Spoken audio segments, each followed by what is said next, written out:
Let's go ahead and cover some of the important points that we took a look at throughout this module. We started things off by talking about designing for high availability with the Azure load balancing solutions that are out there. So we looked at the Azure load balancer itself and the fact that that load balances TCP and UDP based traffic. And we talked about the fact that the standard tier on that Azure load balancer can load balance across multiple availability zones in a region. So make sure you're picking a region that currently supports availability zones if you're putting that into your design.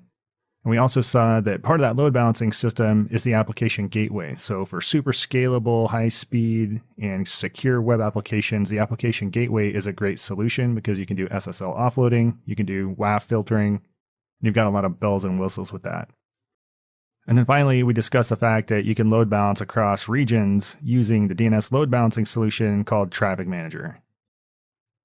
We actually went in and implemented load balancing across availability zones, so hopefully that gave you some clarity around how that works. Remember, you can do that for multiple tiers within your application. So you can do that for the web tier, the database tier, and so on. We took a look at a high-level example of architecting across multiple regions using the Azure Traffic Manager. And then we kind of wrapped things up by looking at some common design patterns and some resources you can use to help you build these highly available designs.